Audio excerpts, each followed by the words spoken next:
হরে কৃষ্ণ কৃষ্ণ কৃষ্ণ হরে হরে, হরে রাম রাম রাম হরে। আমি শ্রী ভগবদ গীতা যথাযথ ষোড়শ অধ্যায় দৈবস্বর সম্পদ বিভাগ যোগ শ্লোক নাম্বার 13 থেকে 16 তাৎপর্য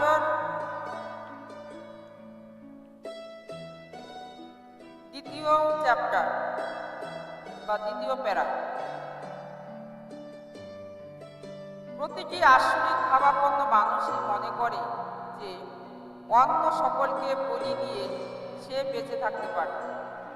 সাধারণত আসরিক ভাবাপন্ন মানুষেরা নিজেদের পরমেশ্বর ভগবান বলে মনে করে এবং আসরিক প্রচারকেরা তাদের যেন অনুগামীদের বলে, তোমরা ভগবানকে খুঁজছো কেন?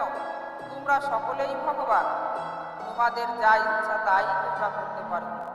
ভগবানকে বিশ্বাস করো না, ভগবানকে ছুঁড়ে ফেলে দাও, ভগবান মরে গেছে। এগুলি হচ্ছে আসরিক প্রচার। আসরিক মানুষ যদিও দেখতে পায় যে অন্যেরা তারই মতো বা তার থেকে যেন অধিক বিত্তবান এবং ক্ষমতাবান, তবু সে মনে করে যে কেউই তার থেকে যেন অধিক ধনবান বা ক্ষমতা সম্পন্ন নয়। উচ্চতর গ্রহলোকে যাবার জন্য যজ্ঞ করবার যে প্রয়োজন তা তারা যেন বিশ্বাস করে না। অসুরেরা মনে করে যে তারা যেন তাদের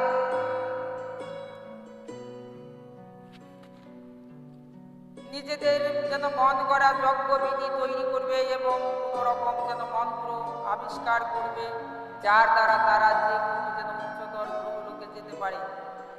এই ধরনের অসুরদের যেন শ্রেষ্ঠ দৃষ্টান্ত হচ্ছে রাবণ। সে তার যেন অনুগত জনদের বুঝিয়ে দিল যে স্বর্গে যাবার জন্য তাদের যে একটি সিঁড়ি তৈরি করতে দেবে, যাতে কোনো রকম যেন বৈদিক যজ্ঞ অনুষ্ঠান না করে কেউ তাকে চড়ে স্বর্গলোকে যেতে পারবে। তেমনই যেন আধুনিক যুগের আসরিক মানুষেরা যেন যাত্রিক উপায়ে উচ্চতর লোকে যাবার চেষ্টা করছে। এগুলি হচ্ছে যেন ভ্রান্তির নিদর্শন। তার ফলে তারা তাদের যেন অজান্তেই নরকের দিকে যেন অধঃপতিত হচ্ছে। এখানে মোহজাল কথাটি অত্যন্ত তাৎপর্যপূর্ণ। জালে যেমন মাছ ধরা হয়, এই যেন মোহরোগ জালে জীবেরা তেমনই যেন আবদ্ধ হয়ে আছে এবং তার থেকে বেরিয়ে আসার উপায় নেই। শ্লোক নাম্বার 17 আত্মসম্ভাবিতায় শ্রদ্ধায় ধনমান মদা নিত্যায়ম যজ্ঞতে লাময়ম যজ্ঞায় দন্তেনয়ম অধিবিধি পূর্বকময়।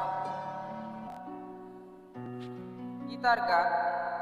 আত্মসম্ভাবিত মানধনেতে অনস্নপ্র মদাম্বিত সুরুষে সর্বদা বিনম্র।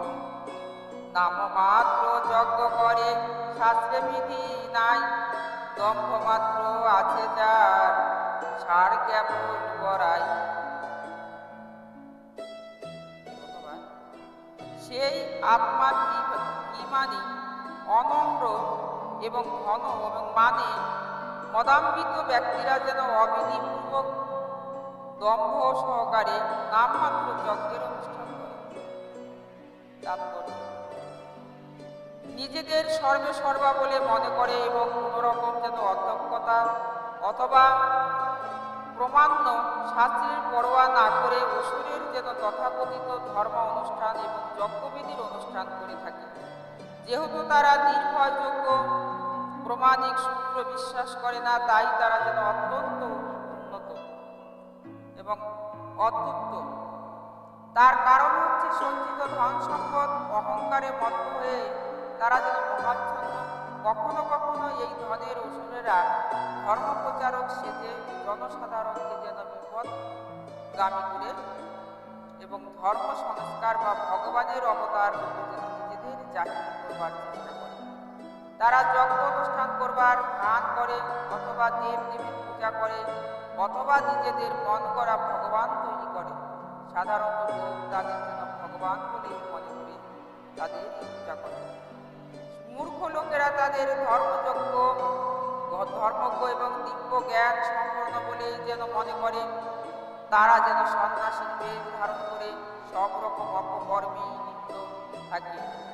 প্রকৃতপক্ষে যারা সর্বত্যাগী সন্ন্যাসী তাদের প্রতি নানা রকম বিধি নিষেধের নির্দেশ রয়েছে।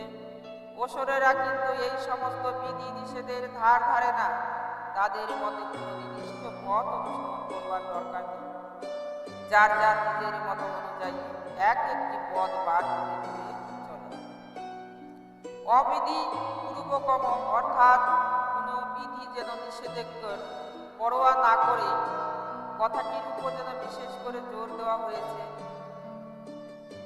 অজ্ঞতা এবং মহাচ্ছন্ন হয়ে পড়বার ফলে যেন এগুলি হয়। হরে কৃষ্ণ কৃষ্ণ কৃষ্ণ হরে হরে, হরে রাম রাম রাম হরে। জয় রাধে।